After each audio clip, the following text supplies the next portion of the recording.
Around the world, citizens have been mobilizing to defend their environment and economic sovereignty from transnational corporations. Even when we have successfully garnered the support of governments to protect our water, environment, and health, there is another threat lurking in the shadows that can ride roughshod over our rights. I'm here in Washington at the World Bank, which houses something that most people have never heard of before, which is the International Center for Settlement of Investment Disputes, or ICSID as it is known. This is an international tribunal that has tremendous power over the ability of governments to serve the public interest.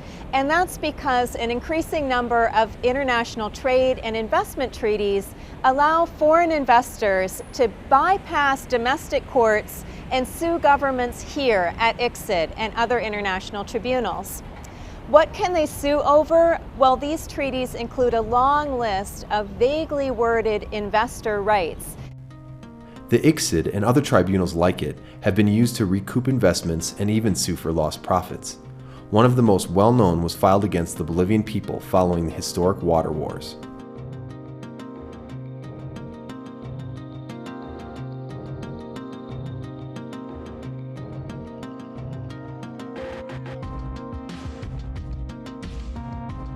In 2000, Bechtel Corporation privatized the water system in the Bolivian city of Cochabamba, resulting in price hikes of 50% and higher for some of the country's poorest and most vulnerable people. The protests that ensued forced Bechtel to leave the country empty-handed. In retaliation, the company filed a $50 million lawsuit in the World Bank's Investment Tribunal, despite having invested less than $1 million.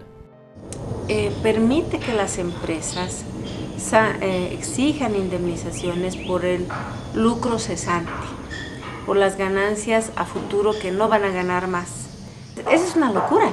Nos están pidiendo que les paguemos no solo por lo que han perdido en el tiempo que estuvieron acá, sino lo que esperaban ganar a futuro.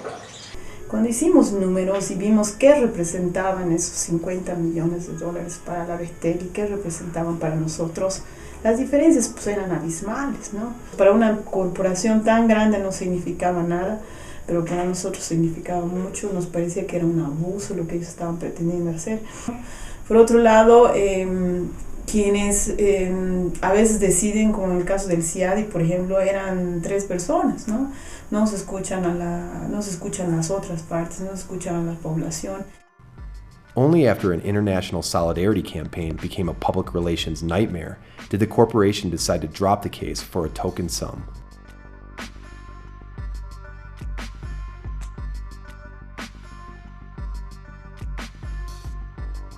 In El Salvador, the Canadian mining company Pacific Rim was denied a permit for gold mining on environmental grounds. In response, the corporation filed a lawsuit under the investment chapter in CAFTA for $77 million. La causa principal, el problema principal es también el Tratado de Libre Comercio, que les da oportunidades a estas empresas que vengan y que se pongan sobre la soberanía de nuestro país, incluso sobre nuestra constitución política. Para nosotros decimos que es bien ridículo cómo es posible que los ladrones estén demandando a los dueños de las riquezas naturales que existen en nuestro país. Some fear that the exploitation of their mineral wealth could result in the polluting of the country's principal water resources. Si contaminan el agua, nosotros quedamos totalmente vulnerables, porque no tenemos dónde nosotros ir y traer agua que esté bien, que no sea contaminada. Y igual los animales se morirán, la tierra también, que no se va a poder cultivar. Entonces, esta es una amenaza que nosotros tenemos desde que se comenzó a hablar en nuestro país sobre la minería.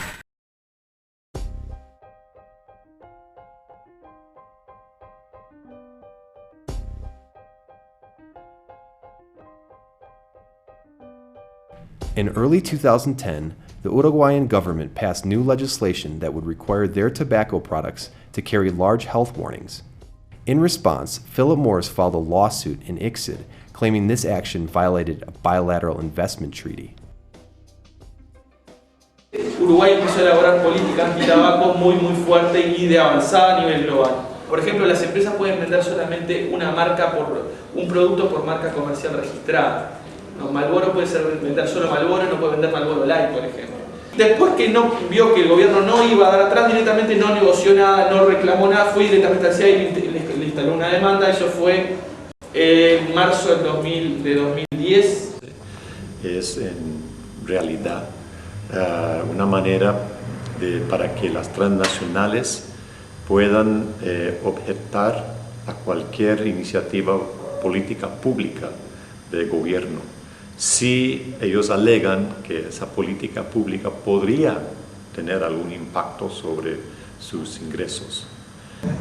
Entonces eso amarra las manos al Estado, a cualquier política pública, a cualquier modificación de leyes. O sea, ellos consideran que te estás aumentando sus costos, por tanto disminuyen sus ganancias y tienes que compensarlos, tienes que pagártelos. Tiene un efecto congelador, se podría decir, sobre políticas públicas.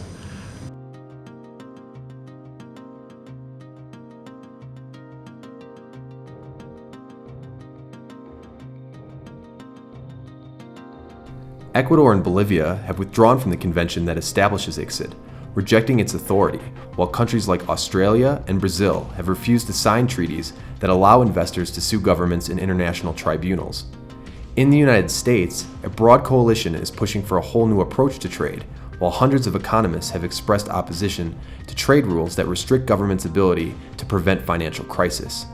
The Union of South American Nations is working to create an alternative regional investment arbitration system.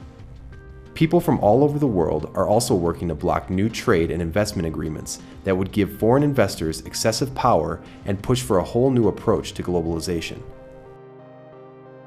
All over the world, you have examples of where people rise up and demand that the governments take action. And sometimes in places like El Salvador, Bolivia, Uruguay, they win. And so what do the corporations affected do? They run to these international trade courts and try to become more powerful than governments themselves. They try to essentially replace democracy and public policy with the rules that the corporations write. Some people think that these cases should just belong in the local courts. There's an effort here in South America to create an alternative system that doesn't have these kinds of pro-corporate rules, that is much more balanced. That's what's at stake here. It's not about one corporation, it's not about one country. It is about whether we genuinely have democracy. It's about whether or not people actually have the right, as a people, to write the rules that determine what their futures are and the futures for their children. The Network for Justice and Global Investment aims to support activist campaigns around specific cases and amplify the many alternative proposals from around the world for a new system that puts the interests of the people and the planet above the narrow interests of foreign investors. Well, your markets now pack a military might, and your wars are worth their weight in gold. And you privatize the air and commoditize love and put a price on the human soul. And put a price on the human soul. Hey, hey, hey, hey, hey, hey.